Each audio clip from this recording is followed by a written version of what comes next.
going on at 155 pounds? I feel like there's something and it's right in front of us, but nobody's discussing it. I mean, number one, Ilia Topuria has made a lot of headlines in the last week, but none of them had to do with defending his title. None of them had to do with the rankings of his weight class or a possible opponent or even a speculation of a location, a date, and who's standing across from him. Ilia Topuria has been in the headlines talking about Terence Crawford. Now, Sarukian did an interview, and Sarukian himself has a match this weekend in grappling against Benson Henderson. All right, I find that interesting to a degree. Sarukian weighs in on what he believes is happening in his division. And generally speaking, and this is a pretty broad general, but the athletes of the division have heard enough rumor and speculation about what's coming up. It's just a matter of does it get revealed to us. However, I've got to tell you, throughout the calendar year of 2025, things are being done different, at least in that perspective. There are times that nobody knows. If I was to go back to when Ilia Topuria entered this weight class, Islam vacated the weight class. Charles Oliveira is looking like he's the number one contender. Sarukian has a victory over Charles Oliveira and himself would like a title shot. Like it was really hard to get accurate information. We later found out that the reason nobody had accurate information is because it wasn't given to them yet. A number of times, the athletes have it, the managers, the trainers, everybody keeps their mouth shut, there's a big reveal, and off we go. But it feels like the reason nobody has information is because they haven't been given it yet. So Sarukian is speculating that Ilia Topuria is more likely to fight Paddy the Baddy than he is Justin Gaethje. But regardless of outcome, of which it sounded as though Sarukian believes Topuria can beat both of those guys. He can fend off both challenges. Would he then, still on Ilia Topuria, would Topuria then take on Sarukian? And Sarukian hypothesized no. At that point, meaning if Paddy or Gaethje, right, if Ilia Topuria is able to get in there with one of them and get one more victory, then he will leave the division completely, go up to 170, where Sarukian believes by that time Islam will have the belt. And we would then do Topuria versus Islam, opening the door for Ilia to be the first time triple champion. Okay. Now, that's a bit of a tongue twister.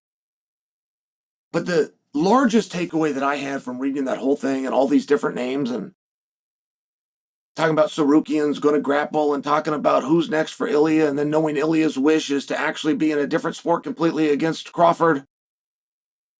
My biggest takeaway is that we don't know what's going to happen at 155. And by the way, I'm left compelled to tell you guys, Islam Makhachev versus Ilia Topuria is not some massive fight.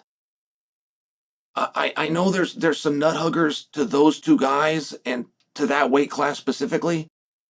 I also see how that fight someday could be the biggest fight in our industry. I'm just here to share for you. We're not there. And this isn't Chael's opinion. The organization had an ability to make that fight. They had an ability the day Ilia Topuria walked away from the 45-pound title, comes into the 55-pound division, seemingly the number one contender. Does being undefeated and undisputed at a weight class below make you a number one contender? There was a great argument on this. In fact, Charles Oliveira took this one on, and he said, no, it does not. Charles Oliveira said, I am ranked number one at this weight class. You were ranked nothing at this weight class. I appreciate what you have done at other weights, but at this one, the spot is mine. And ultimately, in some ways, Charles' argument held up because Charles did fight for the belt. We were not armed at that time with the information that Islam was going to leave. Now, Islam, while leaving, is telling anybody that will listen that he's coming back. I don't doubt that conceptually in Islam's mind. I can just share for you as a guy that did multiple weight classes. Once you get up a weight class, first off, within this industry, with size comes respect, whether you like that or not. The heavyweights are still viewed as king, and the closer you are to heavyweight, perception-wise, the better you are. Secondly, if the idea that Islam could win a belt at 170 and therefore qualify himself to go back down to 155 to attempt to reclaim the very belt that he vacated in the first place, you see where that's a little bit strange. Why leave 155 if your ultimate goal is to pursue the title at 155? I just don't think that these are options. And I don't think they're not options because that isn't a great fight or that isn't even a big fight. I'm just sharing with you it's not as big of a fight as you think it is. The bigger problem that you run into is a delay in competition. The athletes and the promoters are both guilty of not being able to do basic math. As condescending as that may sound, I stand by that statement. Well, this is a bigger fight. Well, this is the money fight. Okay, great. Let's take two fights that are not the bigger fight and are not the money fight. Do you believe that with those two fights combined, you can outdo the revenue? Your bank account will look different by doing one fight than two. And that's before I explain to you, they're going to be main events and they're going to be title fights against the next biggest thing to you at that time. I'm going to give you two of those. Or you can take your oars out of the water and you can sit back and you can just do one.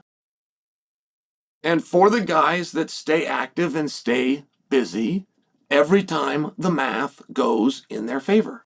So the idea that eventually, with just the right tuning and just the right promotion and just the right groveling and just the right politics behind the camera, we could get Islam and Ilia in there together. Guys, we could have done that in March of this year. And the one guy that agrees with me is Ilia Topuria, who used 100% of his media opportunities not to discuss his undefeated record or his title at 45 or any of the things that he has done. He used media trying to become number one contender, step in front of Charles Oliveira and Arman Tsarukyan and get right in there with Islam. All of those things happened prior to us being informed that Islam was doing the same thing, dropping the belt and going up a weight class. So the idea of getting these two guys together, like you're not dead in the water. That is a special fight, and I think that there are times throughout history that maybe we have regrets of not getting the right guys together at the right time.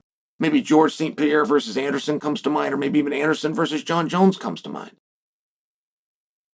But the idea that you're going to start skipping dates and you're not going to defend and you're going to wait till something bigger comes because ultimately that's going to give you a bigger paycheck than keeping a steady and busy schedule has always, will always, and is currently simply bad math.